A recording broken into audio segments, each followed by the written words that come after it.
So we said at the beginning that passage-based writing starts with reading, starts with the ability of students to read the text that they're given and to understand and comprehend that passage. So we're going to take just a second to do a reading exercise. You're going to see a story, and in your handout you have a place where you can write summary number 1. Take just a second to write a 1-sentence summary for this passage. You probably had a hard time with that task, because this particular passage you're only able to read with 70% accuracy. 30% of those words were removed and replaced with nonsense words. For your students that are only reading at 70%, this is what they are experiencing. This is what text looks like to them. It makes it very difficult to write a summary. So let's go to summary number 2, skip down just a little bit, and write a summary for this paragraph. This one was probably a little bit easier.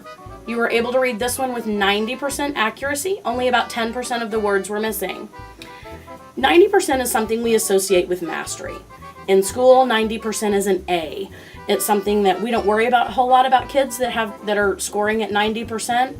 But when we're talking about reading, 90% accuracy still falls within a frustration level. Instructional level starts at 94% and runs from 94 to 97. That's considered an instructional rate or instructional percentage for kids.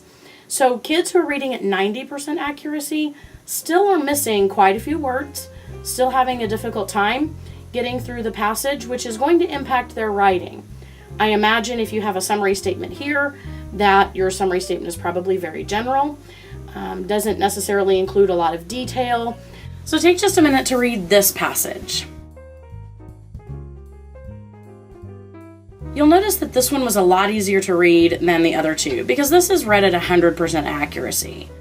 The summary sentences that you were able to write included a lot more detail and were a lot more accurate than the ones that you were previously able to write because you had more information and you knew what those words were. So as we move through our conversation about passage-based writing today, keep in mind that it's all going to start with reading.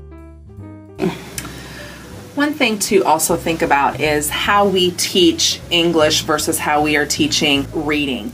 In the elementary school, a lot of times if you are not departmentalized, it is easy to intertwine writing throughout your day. However, if you are at maybe a middle school setting or if you are departmentalized, you maybe have a reading teacher who is different from your English teacher. And what generally happened when I was teaching middle school was I had a teaching partner on my team, and she taught reading and I taught writing.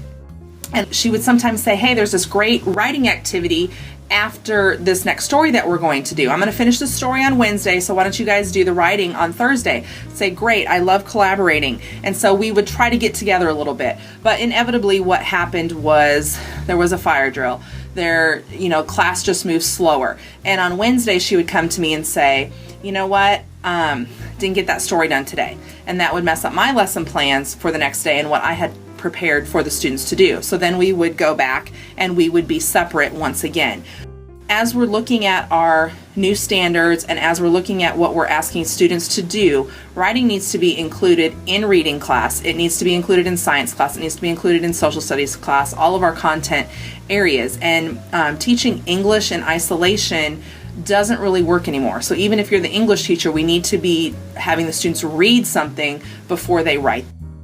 What does it actually mean to quote a text, to paraphrase a text, and to summarize a text? And in your handout, there's some space for you to write down, just to jot down some of your ideas. So go ahead and take a couple of minutes to write down some of your thoughts on what does it mean to quote, what does it mean to paraphrase, and what does it mean to summarize.